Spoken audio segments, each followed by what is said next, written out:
해준 선사님의 명상 법문입니다. 좋아요와 구독, 알림 설정 부탁드립니다. 모두 깨달음의 향기 느끼시길 바랍니다.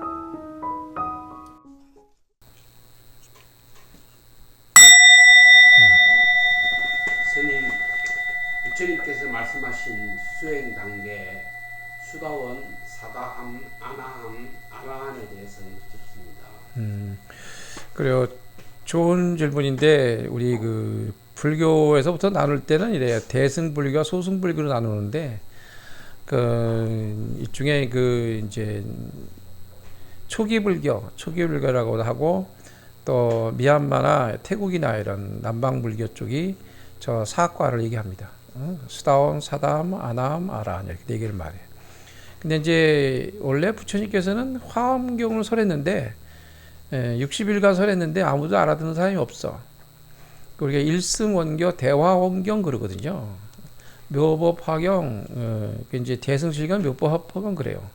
근데 이제 초기 그 아함부에 나와 있는 초기의 경전들은 이제 화엄경을 설명하시고 난 후에 법을 설한 후에 아는 사람이 없기 때문에 너무 어렵다고 이제 생각을 하고 계시고 이제 하나씩 이제 그 숟가락 몇 개, 젓가락 몇 개 하듯이 이렇게 차곡차곡 하는 게 그게 아함부를 설한 거예요. 그러니까 아함부는 순서대로만 이렇게 쭉 니케아 쪽으로 천세로 쭉 순서로 가게 하면 저쪽으로 아라한가로 가게 돼 있어. 응? 그러다 보니까 이제 여러분이 이제 남방 불교에서 초기 불교에서 얘기하는 열반하고 대승 쪽에서 얘기하는 열반하고 좀 달라. 의미가. 응? 니르바나 열반 그렇거든. 근데 그런 그 부분이 좀 차이가 있는 부분이 있는데 그것이 누가 옳다 그러다 그런 거보다 이제 사람의 근기에 따라서 제가 접근하는 방법이 다 있잖아. 그랬듯이 옷도 누구에게는 잘 맞지만 누구에게는 안 맞거든. 그러니까 그 수다원가에서 첫 번째 들어간 사과 중에 들어가는 부분은 이제 내가 신심이 있어야 되는 게 첫 번째예요. 신심이 뭐냐? 내가 부처라는 걸 믿는 거예요. 두 번째는 거기서 이제 정신과 물질을 구분할 수 있는 그런, 그러니까 이 사마타적인 부분은 집중이고, 그 다음에 그 비파사나는 이제 분리시키고 나누는 작업을 하는 건데, 나누다 분리시키다 이렇게 보는 거지. 그러니까 어떻게 보면 심장이 하는 일은 간이 청결하지 않고, 간이 하는 일은 심장이 청결하지 않는 거거든. 그러니까 서로 관여하지 않으면서도 우리 몸은 돌아간단 말이야. 바로 그것을 비파사나라고 그래. 그러니까 나눈다. 그러니까 정신이 뭐고 물질이 뭔지 알아야 해. 일단은. 그러면 그러면 우리가 손을 이렇게 들잖아. 손은 명칭이잖아. 그러니까 손을 잡으면 따뜻한가 차가운가 느낌이 오잖아. 그럼 정신이 바뀐 거지. 그럼 물질은 없어지고 그 다음에 손이란 명칭도 없어져 버려. 그러니까 그거를 허사임을 알고 실제로 볼 수 있는 그 정신세계가 뭔지 봐야 한다고. 그러면 정신에는 몇 가지가 있냐면은 무더기로 조견오원 개공도 하기 때문에 조견 오원이라는 말이 아니라 오원이란 색수상행식이라는 오원이 안입이 설시인이 육군육경육식 그 36개 경계를 줄여서 오원이라 하는 거거든. 그러니까 이제 색은 물질이고 수는 느낌이고 상은 모양이고 행은 이제 움직이는 그 행할 이제 뭐 지갑이 떨어졌다 그러면 색 느낀 거잖아. 그러면 수 그러면 이거 지갑이네 이렇게 느낀 거야. 상 그런 모양이 네모난 지갑이네 동그란 지갑이네 이렇게 상. 이걸 주워갈까 말까. 안에 돈만 빼낼까 경찰서 갖다 줄까 뭐 할까 이런 그 식 전체를 색수상행식이 되는 거야. 정신세계에 다루는 거죠. 이렇게 나눠주는데 좀 그 부분이 좀 이 사과라는 부분은 이제 이 니카야 쪽으로 이제 초기 경서부터 뭐 이렇게 쭉 들어가다 보면 수다원가가 첫 번째가 바로 신심 내가 부처라는 걸 믿는 거거든. 부처라 믿는다는 말은 스님이 이렇게 얘기를 하지. 그 깨달음의 회복이다 보는 거지. 그러니까 아프다는 의미는 안 아프다는 걸 전제로 하기 때문에 안 아픈 쪽으로 회복된다는 의미가 되기 때문에 원래 아픈 사람이 회복될 리가 없잖아. 그러면 원래 부처이기 때문에 부처가 되는 거지. 원래 부처가 아니면 어떻게 부처가 되겠어? 그러니까 깨달음의 회복 이렇게 하고 견성이란 말은 표현상 얘기할 수 있지만 견성 됐다 안 됐다 하고 얘기하면 안 돼. 여러분 순간순간 부처가 되어져 있는데 여러분이 그걸 알지 못하는 이유가 뭐냐면 습기에 의해서 그 자신을 여러 가지 견해로 잘못된 견해로 하나의 아상이나 중생상에 들어진 이 부분에 자신을 보기 때문에 에고의 모습을 보기 때문에 슬플 때 나, 기쁠 때 나, 뭐 밥할 때, 공부할 때, 일할 때 여러 가지 나가 있잖아. 그건 에고의 모습으로 보기 때문에 그 진정한 자기를 보기 어렵거든. 그 여러분이 눈, 귀, 코, 이 몸들을 정보화시켜서 데이터화 되면 여러분이 하나의 큰 어떤 그런 트렌드를 마련하게 되고 그 프레임이 짜지게 되고 패턴이 생기게 되는 안목이 그 안목밖에 안 생기거든. 경험의 기억을 통해서. 그러면 그걸 통해서 갖고 있는 한계하는 부분이 이제 그 사고하는 패턴이 되기 때문에 나라고 인식하게 되고 에고에 빠지는 거거든. 근데 깨달음의 세계로 들어가게 되면은 여러분들은 그 인식 체계는 보기가 어려워. 무의식은 인식이 아니기 때문에 무의식이거든. 그러니까 3차원의 세계를 4차원의 세계를 볼 수가 없지. 3차원 가지고는. 그러니까 우리가 그 컴퓨터도 패턴이 안 맞으면 읽을 수가 없어. 응? 그러니까 이 중에서 이제 더 낮은 이 CPU에서는 높은 CPU를 읽을 수가 없다고. 쉽게 표현하면. 그러니까 그러한 이 패턴의 부분을 갖고 있는 것을 우리가 깨달아 있는데 왜 모르냐? 항상 생각으로 확인하려기 때문에 안 되는 거지. 생각은 3차원이거든.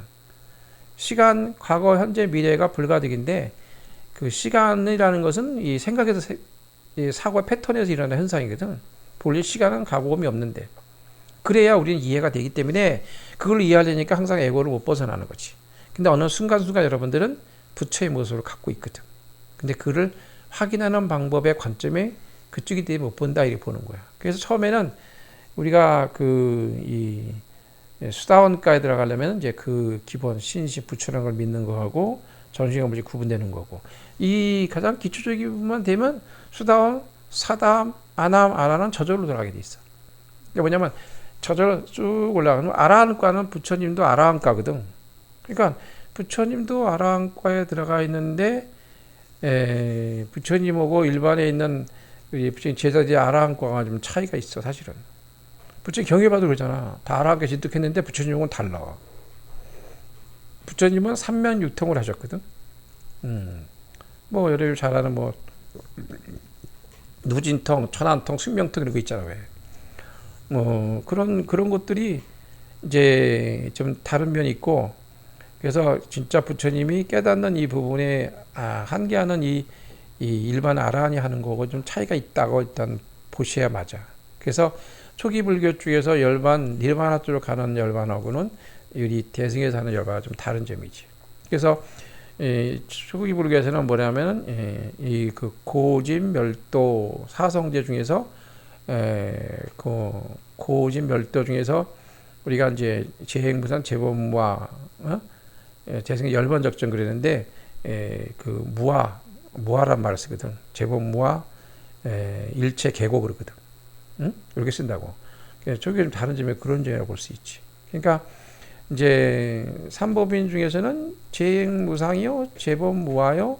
그러니까 재행무상은 모든 물질은 변한다, 고정된 게 없다 그런 뜻이기 때문에 시간상의 깨닫는 부분을 보는 것이고 시간으로 보면 변하잖아 전부 다.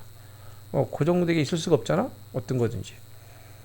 그 다음에 재범무화는 그 공간 무아라는 건 내가 없다는 거거든. 공간에 속해 있는 의미를 되기 때문에 그래서 시공을 아는 공부가 이제 재행무상 재범무화고 근데 열반적정은 열반이란 말은 이제 조용하다는 뜻이기 때문에 원래 적정도 조용하다는 뜻이고 그러니까 조용하고 조용하니까 작은 소리를 들을 수 있게 되겠지. 근데 아주 조용해져 버리면 소리로 들을 수 없는 소리도 듣는다는 뜻이야. 그러니까 우리가 초음파는 못 듣잖아. 근데 너무 조용하면 초음파를 들을 수 있다는 뜻이. 동물도 초음파 듣잖아. 코끼리도 64km까지 초음파를 듣는다 그러대. 쓰나미 있을 때에서 제일 먼저 도망가는 게 코끼리야.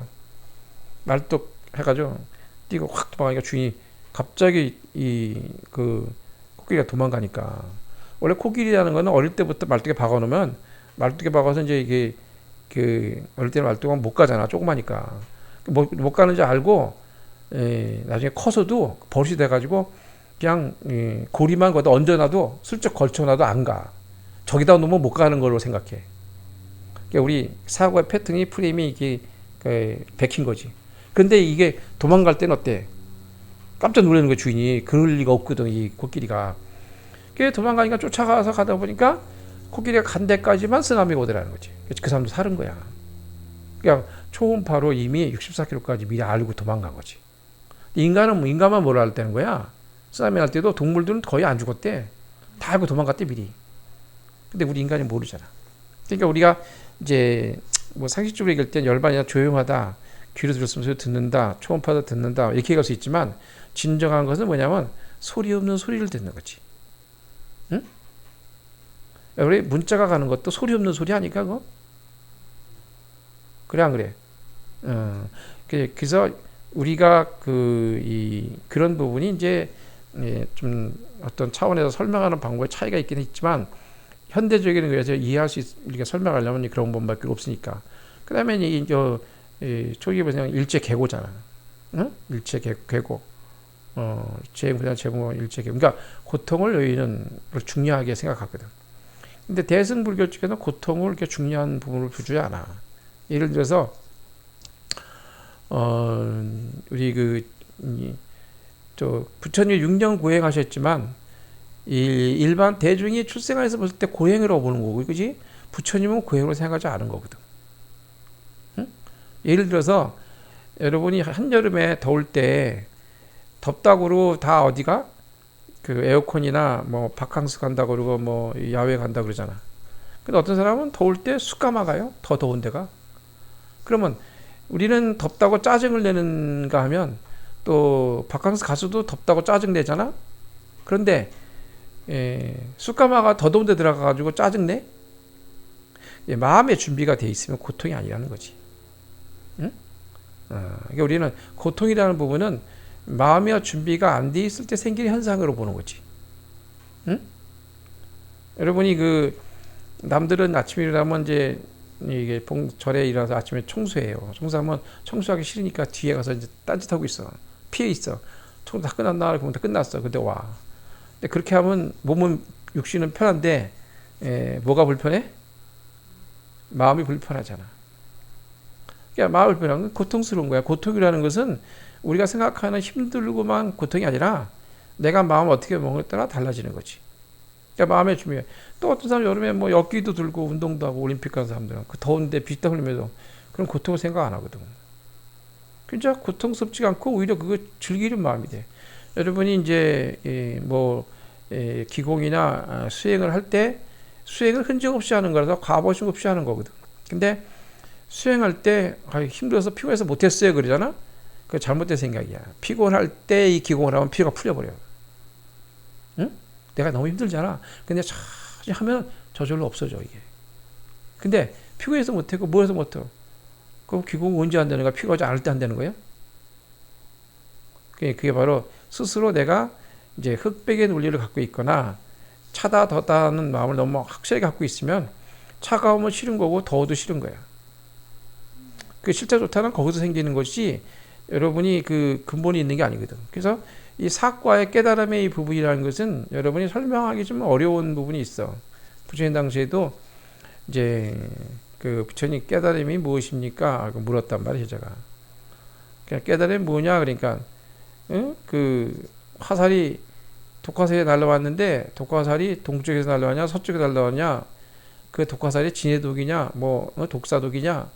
그 깃털은 그 닭털이냐, 꽁털이냐? 이거 따지고 있으면 지금 그 사람이 그 화살을 맞았는데 독화살 맞았는데 죽지. 그럼 깨달았냐, 못 깨달았냐, 어떻게 깨닫느냐, 깨달으면 어떻게 되는 거냐 물으면 아니 지금 당장 화살부터 뽑아야 되는데 그거 설명하고 얘기하면 그거 알아듣겠냐 이거야. 응? 옛날에 유명한 옛날에 그 수독사 해암 스님인가? 그 스님이 100살 넘게 돌아가셨었는데 나 언제 갑니다 하니까 이제 여성 잡지에서 대서 특별을 한 거야. 스님 인터뷰한 내용이 나온 걸로 읽어봤는데 오래전 얘기지 아주. 거기 오면 이제 기자가 물어. 스님, 평생을 불교를 하셨는데 불교가 뭡니까? 그러니까 이놈아 난 불교 몰라. 기자가 갸우뚱하고 그래요? 몰라요? 한마디로 그냥 모른다는데 뭐라 그래. 그러니까 기자가 다시 또 스님 그러면은 이제 이제 가신다고 그러시는데 이제 언제 가신다고 미리 죽음을 예고했잖아. 그러니까 가시는 거 가면 어디로 갑니까? 그러니까 야 이놈아 내가 온 것도 모르는데 갈 곳을 어떻게 알아? 그러니까 기자가 또 그걸 갸우뚱하고 또 물어봐. 스님 그럼 마지막으로 하나 극락과 지옥이 있습니까? 물었어. 그러니까 이놈이 질문이 점점 그러네. 야 이놈아 내가 너보다는 먼저 갈 것 같으니까 가서 있으면 편지해 줄게. 근데 이 기자가 잘한 게 뭐냐면 있는 대로 자기 생각을 전혀 가면 안 시키는 거야. 있는 대로 쓰면 독자가 있는 대로 판단하면 되는 거거든. 그 글을 잘 쓰는 사람이야 그럼. 우리가 무슨 얘기할 때는 상대의 얘기를 내 생각을 덧붙여 얘기하면 안 돼. 그럼 경청이 안 되는 거야 그는. 응? 그 공부가 굉장히 중요한 공부거든. 그러니까 그대로 하니까 어때? 이 뜻이 무슨 뜻이냐? 불교를 평생 공부했는데 네가 한마디로 얘기하면 무슨 말인지 알아듣겠냐 이 소리야. 그러면 내가 어디 간다 가면 어디 간다 그러면 네가 알겠느냐 이거야. 믿겠냐 이거야. 그리고 극락과 지옥이 내가 지옥이 있다 한들 극락이 있다 한들 한들 네가 믿겠냐 이거지. 그게 무슨 얘기야? 깨달아. 아니 얘가 깨달지 않았는데 깨달으면 어떻게 되냐고 물어보면 부처님이 그 옳은 답이 나오고 걔가 알아듣겠어? 응? 좀 당장 화살만 뽑을 일이 문제지. 네가 지금 여기 주어진 여기부터 해야 되나 이거 지금. 응? 당면한 문제 네가 갖고 있는 그걸 갖고 공부해라 이제 이런 뜻이거든 부처님께서는. 그러니까 우리는 이제 공부하기 전에 사과를 얻어서 내가 득도를 하고 도를 얻으면 뭐가 되겠다 이렇게 하는데 우리 그 관세음보살 그러면 관세음이란 말은 볼관자고 새는 인간새자인데 음은 소리 음이야. 그러니까 뭘 본다? 소리를 본다는 뜻이야. 소리를 듣는 건데 관세음보살 소리를 본다 이 말이지. 보살이란 말은 깨달은 중생이라는 뜻이니까 깨달았으면 부처인데 뭐 중생은 또 뭐야? 그러니까 깨달았는데 그 일종의 버전을 중생의 버전을 맞춰놓은 거야. 중생이 들을 수 있는 버전으로 바꿔놓은 거지. 그러니까 그에 매치할 수 있는 부분을 집어넣는 거야. 그러니까 여러분이 이제 중생의 말로만 다 해버리면 이 사람 뭔지 지식화돼 버려 그러면. 근데 3분의 1은 중생의 버전을 넣고 3분의 2는 부처의 버전을 넣어야 돼. 그러면 이게 아리송해져. 듣다가도 모를 듯하고 모를 듯하다고 알다가 하거든.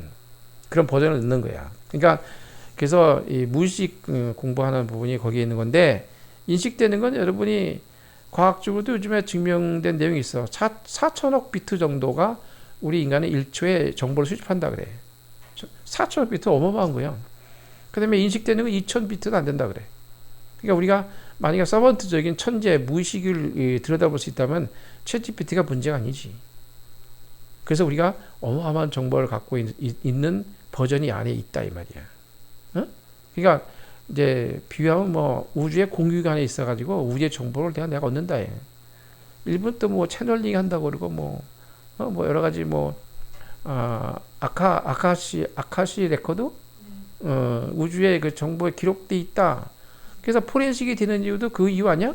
포렌식도. 그래서 우리는 사성계급에 공부하는 부분은 바로 이 안에 있다. 그렇게 생각하시면 될 것 같아요. 네.